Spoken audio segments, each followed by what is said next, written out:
O que acontece? Tá aqui. Satanás chega lá como serpente para a mulher e a primeira coisa que ele diz assim, é assim que Deus disse. Satanás não chega oferecendo um desejo. Verdade. Ele chega questionando uma palavra. Exatamente. Ou seja, o universo da crença. Agora, veja que a primeira tentativa dele é bem astuta, porque ele diz assim, é assim que Deus disse, não comereis de toda árvore do jardim. O que ele está fazendo aqui? Ele está tentando... Causando dúvida na crença, né? Na crença e na palavra, ou seja, é uma distorção. Distorcendo. Para eu gerar uma nova crença em você, já que você está em Deus, que é a minha situação como crente hoje, eu estou em Deus, eu creio que essa é a palavra de Deus, eu não vou aceitar qualquer coisa. Então é mais fácil ele chegar e distorcer aquilo que eu digo acreditar. Eu acredito que Deus disse, então assim será. Mas aí eu venho e distorço. Mas foi assim que Deus disse? E ele coloca uma nova forma de ver a própria palavra de Deus. Ele mexe na crença. De uma forma bem simples. Eva está muito bem preparada nesse momento e diz, não foi isso que Deus disse.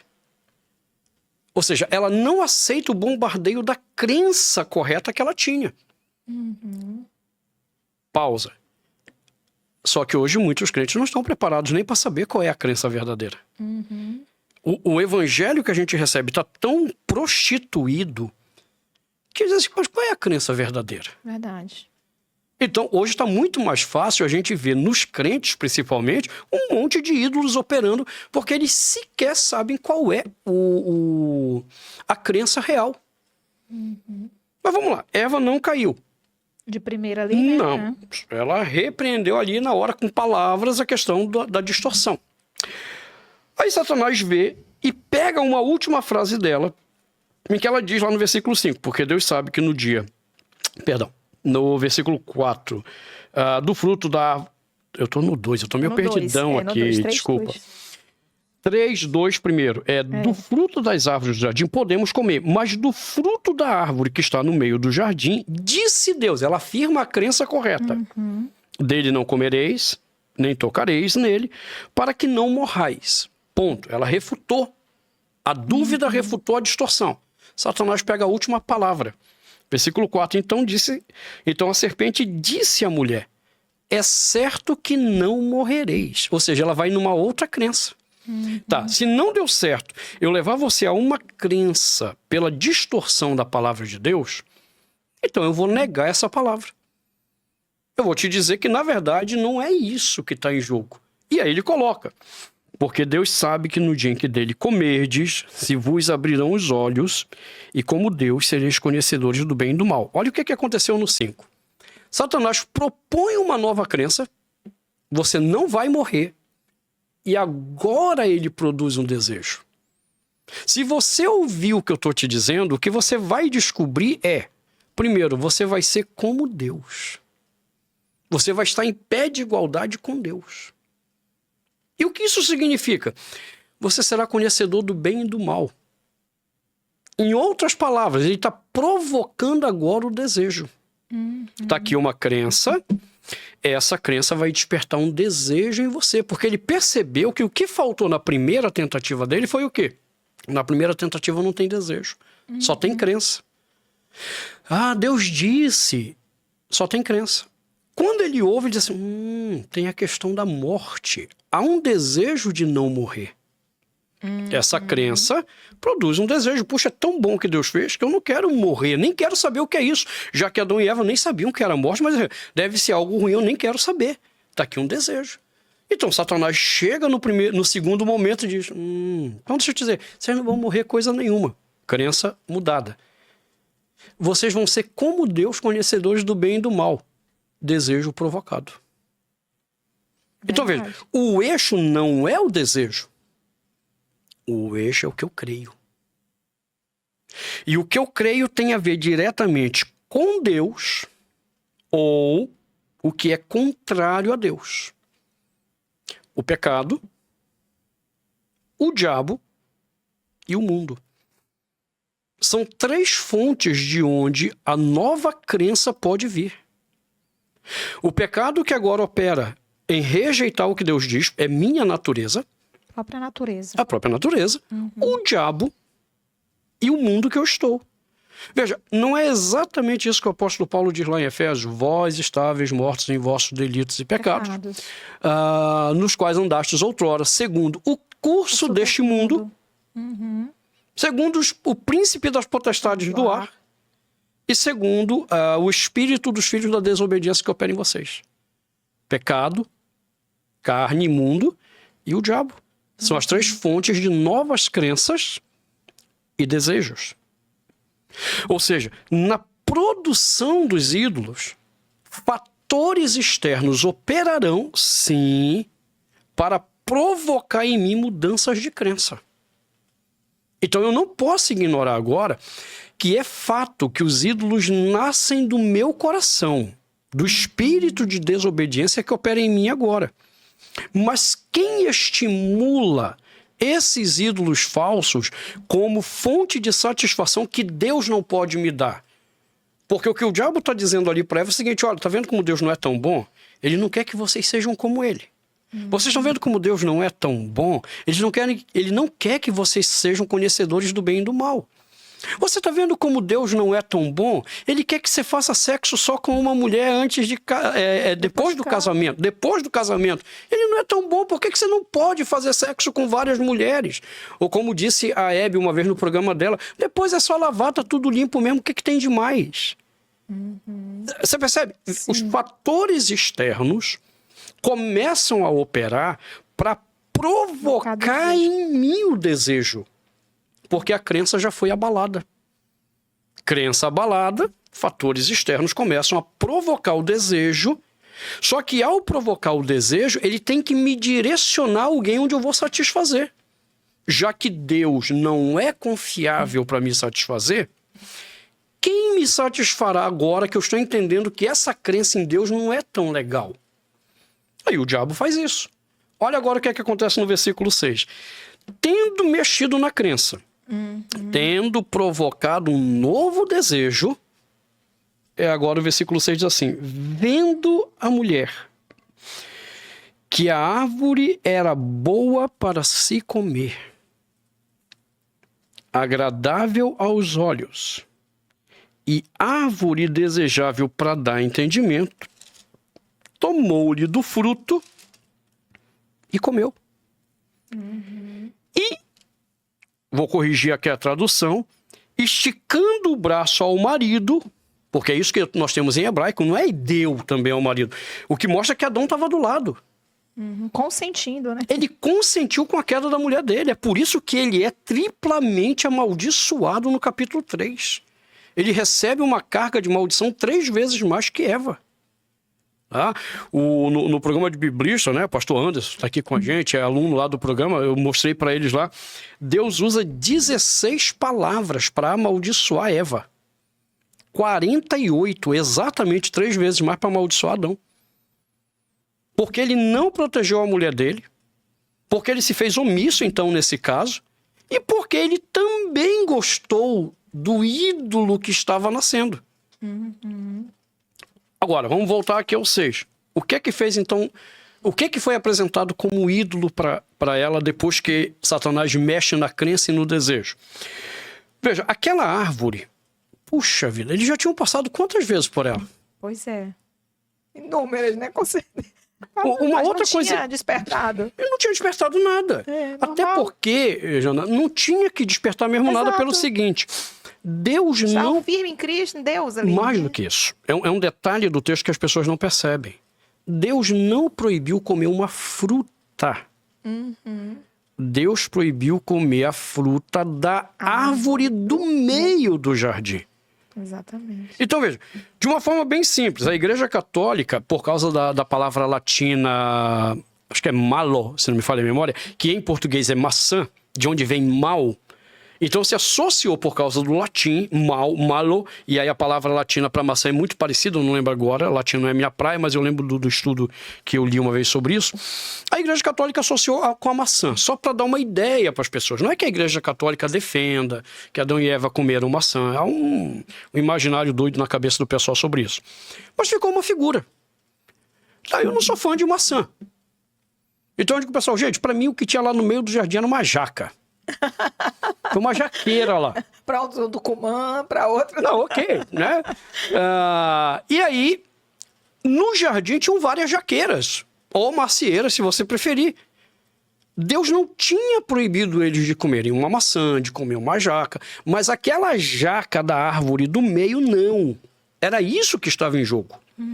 Por isso, eles nunca precisaram atentar, dizendo assim, nossa, o que será que é diferente? O que tem essa fruta? Não, era a mesma coisa que eles tinham no jardim. Só que agora, crença alterada e desejo provocado, vendo a mulher que a árvore é boa para se comer, agora ela para olhar com atenção. Ora, isso aqui tem um nome dentro da teologia e da própria filosofia. Hedonismo. O que ela descobre? Que o prazer das coisas está a serviço dela. O prazer não era uma dádiva de Deus para sermos gratos a Deus.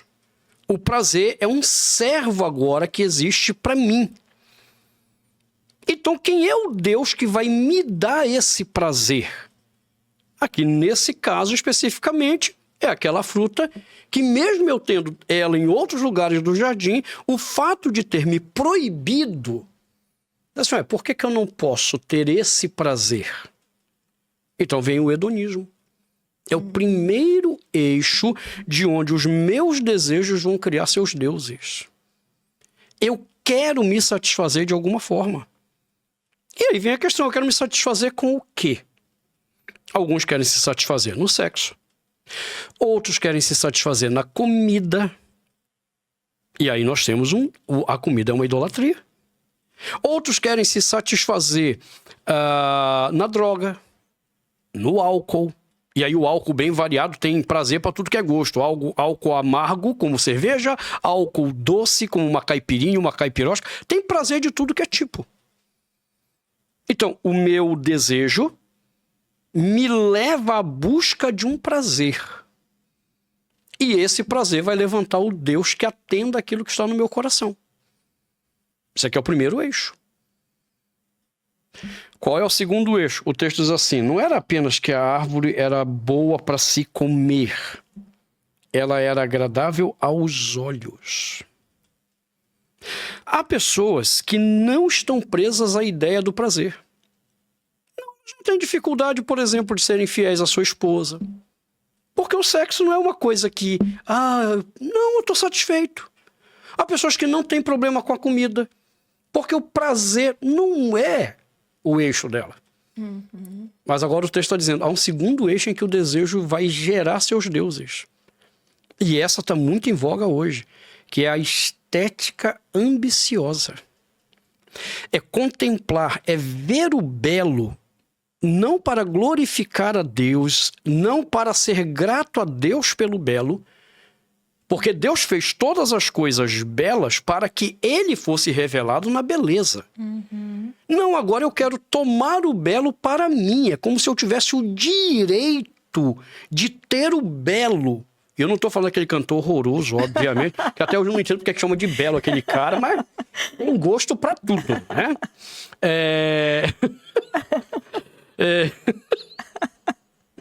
Tá, eu estou falando da beleza mesmo, da beleza, né? E olha, como é que a gente trabalha hoje com o conceito de consumismo? Eu pego qualquer coisa e dou uma estética bela e digo para você, você merece ter isso. Você merece ter esse carro, você merece ter essa televisão, você merece ter esse celular. Eu transformo o belo para dizer, é direito teu. Quando o belo foi criado para louvor e glória do próprio Deus. Então, a estética ambiciosa vai gerar, então, vários outros deuses. Vamos pensar, a academia. Vamos ser honestos, gente. Por que a maioria está na academia? Não é por saúde. Para com essa tolhada por causa da saúde. Vai conversar lá, você vai encontrar poucas pessoas que estão indo à academia por causa de saúde. Na verdade, a questão, o belo, Só que agora o belo, eu não quero só de fora para mim. Eu quero ser esse belo que desperta no outro o desejo. Ou seja, eu vou me colocar numa posição de Deus ou deusa que tem que ser adorado porque eu sou o belo que teus olhos devem ambicionar. Então tudo é uma relação de consumo. Tá aqui uma segunda fonte. Então, primeira fonte, hedonismo, prazer. Ídolos nascerão daqui. Segunda fonte, a estética ambiciosa. É uma estética não redimida que glorifica a Deus. E então vem um terceiro eixo. Porque Deus sabe, vendo a mulher que a árvore era boa para se comer, agradável aos olhos e árvore desejável para dar entendimento. Ora, o que é o entendimento aqui? É o poder. Se você comer, você será como Deus. Eu estou entendendo que eu posso ser além do que de fato eu sou. Quem disse que eu sou meramente um ser humano?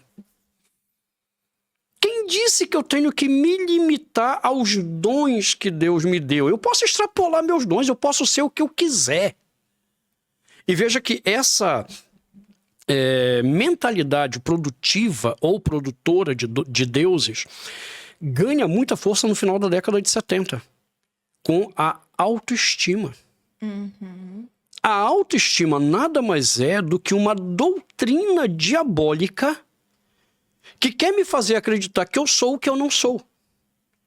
Que eu posso ter o que eu de fato não posso ter. É o poder do entendimento que Satanás faz com que Eva contemple. E aí, em nome disso, eu faço o quê? Eu crio outros deuses para ter o poder. Dinheiro. Eu quero ter muito dinheiro, nem que eu passe por cima de todo mundo. O dinheiro se constitui, então, um deus, porque ele me dá poder. Posições políticas. Porque nas posições políticas eu tenho poder para ser o que, na verdade, eu não sou. Quem é que eu sou, na verdade? Cara, eu sou a imagem de Deus, um ser pecador que precisa de graça. Não, besteira, você é muito mais do que isso. Desde que você não nasceu para ser isso, só isso. Você não nasceu só para ser você não nasceu para ser só isso. Você pode muito mais. Exatamente. Você pode ser o que você quiser. Aí a gente vê o cara virando gato, virando cachorro, e esse monte de coisa que né? Porque eu posso ser o que eu quiser. Então, veja, isso é a imagem de Deus, né? E aí entra na própria questão que você mencionou aí do transgenerismo. Eu posso ser o que eu quiser, até na minha sexualidade. Quem disse que eu tenho que ser homem, quem disse que eu tenho que ser mulher? Só o que eu quiser. Daí a gente está com mais de 52 gêneros. Mas isso é o quê? É uma guerra do poder. É uma árvore boa para dar entendimento, um entendimento contrário ao que Deus disse que eu sou. Então, veja, quando eu estava examinando isso, estava lá no meu livro. Eu disse assim, rapaz, mas espera aí, é daqui que os ídolos começam a nascer. Tá, tem uma crença, é a crença que é fundamental. E aí me permita só mais uma observação aqui. Quando eu vou para essa área de que a crença aqui é o eixo, isso me coloca contra a principal tese do aconselhamento bíblico contemporâneo. Porque o aconselhamento bíblico contemporâneo, praticamente onde você vai é aquela musiquinha. Eu faço o que faço porque quero, e quando eu quero que esteja lá, então é o meu desejo. E eu disse, rapaz, aí eu me senti que nem o Augusto Nicodemos. Estou remando contra a maré. Só que ninguém fez análise desse texto. Quando eu vou aos exegetas principais de Gênesis, né, Verhan, que o cara tem um baita de um comentário de Gênesis, é um dos mais respeitados exegetas, o John Sale Hammer, o Victor Hamilton, os caras que são feras de Gênesis, Bruce Waltke, Tramper Longman, eles vão dizer, cara, é isso aqui. Bom, então pelo menos no campo da exegese eu não estou perdido. Eu estou remando contra o aconselhamento bíblico contemporâneo nessa tese, mas na exegese não. Na exegese eu estou bem amparado. Só que aí eu começo a ler Jay Adams com mais calma. Quem é Jay Adams? É o pai do movimento moderno de aconselhamento bíblico. Qual foi uma das coisas que fez Jay Adams se afastar do movimento que ele criou? Tanto é que esse movimento tinha estabelecido bases na Christian Counseling Educational Foundation, que o Jay Adams fundou, Na associação Noutética, que virou ACBC, eu frequento lá, todo ano, o pastor Anderson esteve comigo ano passado na ACBC, mas o Jay Adams me disse, não, cara, legal, a gente está no aconselhamento bíblico, mas aqui eu discordo e vou sair. Ele se afasta. Exatamente por isso. Quando ele viu que a coisa foi pro desejo e não pra crença, Jay Adams me disse, não, tá errado. Porque todo modelo bíblico é noutético, ou seja, é na tua mente, é no teu universo de crenças. Então, veja, eu estou só fazendo esse parênteses porque pessoas do movimento de aconselhamento bíblico Brasil podem estar me ouvindo e dizer assim, tá, mas você não está remando contra a maré que nem o Augusto Nicodemos? Depende do olhar. Se for do olhar dos exegetas, não. É o aconselhamento bíblico que está falando besteira mesmo. Se eu for dentro do aconselhamento bíblico, há uma corrente com o pai do movimento de Adams que dizia, cara, não é o desejo, é a crença. Agora, a crença produz o desejo. E o que nesse desejo vai fazer buscar os deuses, vai criar os deuses? O Edom, prazer, a estética ambiciosa e a busca do poder. Eu disse, uau! Achei um eixo.